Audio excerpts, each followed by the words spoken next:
It's almost time. Are you ready, Crystal? Crystal only gazed ahead as Panther and Leon strapped metal plates of armor onto her body. Her form was slowly beginning to look more mechanical than animal. I'm ready. This is my destiny. Wolf smiled, pleased with her words.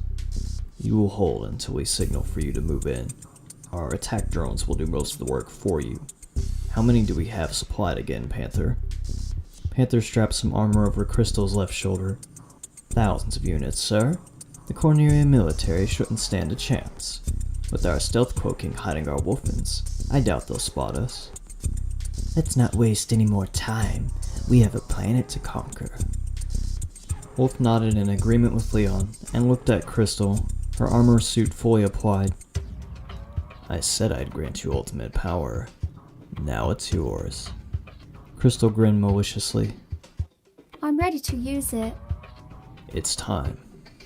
Wolf and his crew climbed into their wolfens. As the spacecrafts came to life, Wolf activated a signal for his attack drones to follow him. Like a swarm of flies, small, oval-shaped machines followed after the wolfens as they soared into space. With the loud splash, Fox fell into the river once again, already soaked and bruised from being struck into the water so many times. He did not return to dry land, simply sitting in defeat as water dripped from his nose. Azura approached him. Done already? You'll have to do better than that to obtain the Pure Soul technique. Fox sighed, shaking his head. I can't do it.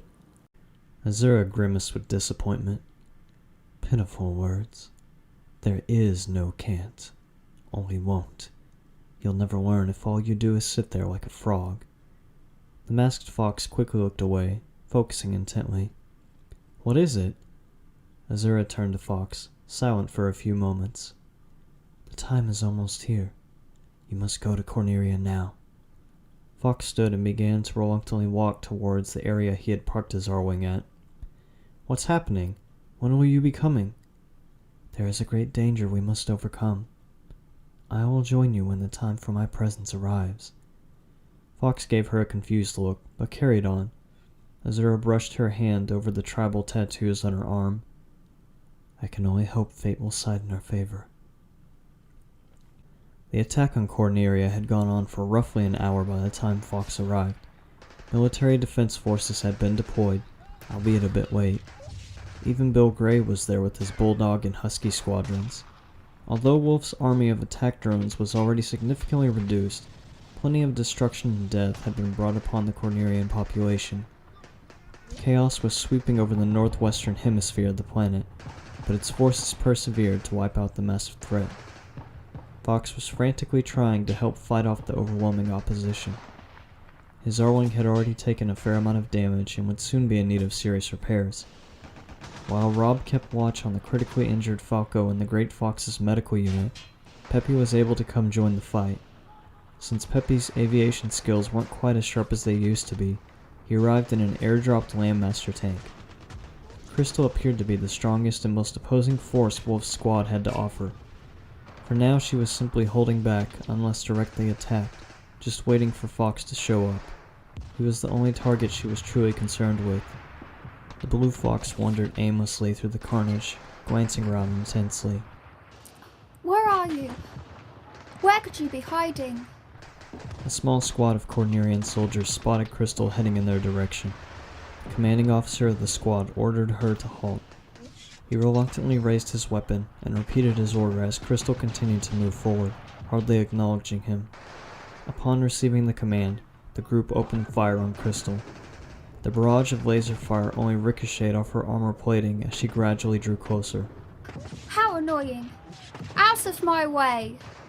With the moment's effort of mental focus, her overwhelming power knocked the group of soldiers aside like toys, rendering them all unable to fight.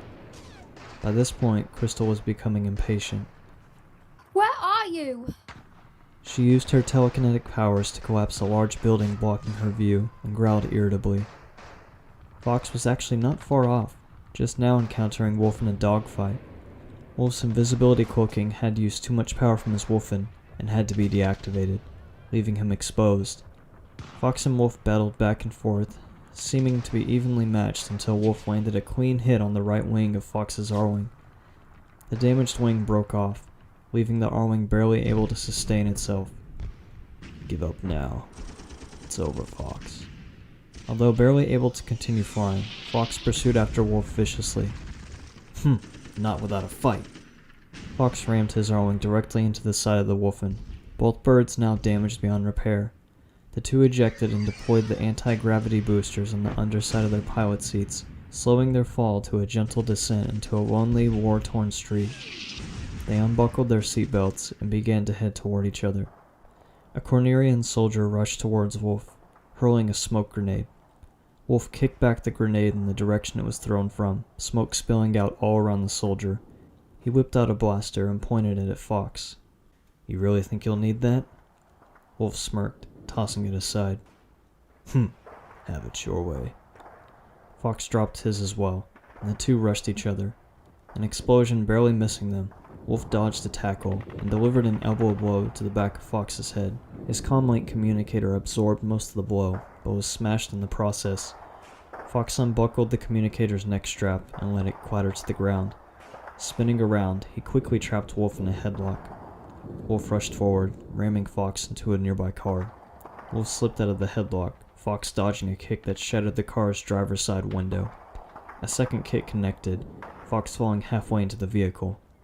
As he quickly recovered, his hand brushed across the dash, pressing a button that popped the trunk. The two fought back and forth as the soldier who had been caught in the smoke attack rushed Wolf. He leapt into the air, using both legs to kick Fox and the soldier in unison. Knocking out the attacker, Wolf took another smoke grenade off his utility belt, armed it, and hurled it at Fox. Fox struggled to his feet and limped away from the smoke screen. Looking around, he observed the surrounding area carefully. Wolf leapt out of the smoke and caught him by surprise, forcing Fox up against the side of the car again. Fox noticed something gleaming in the trunk. He looked more closely as Wolf strangled him to see it was a tire wrench. Reaching out, his fingers struggled to pull it closer to him. Gradually it came close enough for Fox to wield it, and he quickly struck Wolf in the side of the head. Immediately collapsing, Wolf was badly dazed from the blow. He clumsily tried to rise to his feet as Fox coughed violently from the asphyxiation. They were both growing tired and weak. Wolf managed to stumble towards Fox and choke him again. Fox freed himself with a knee blow to the stomach, knocking Wolf down with a roundhouse kick to the side of the face. Fox collapsed against the car, panting heavily. His opponent stayed down this time, a trail of blood running down the side of his head. "You!" Both of them turned to see Crystal walking angrily towards Fox, blazing fury burning in her eyes.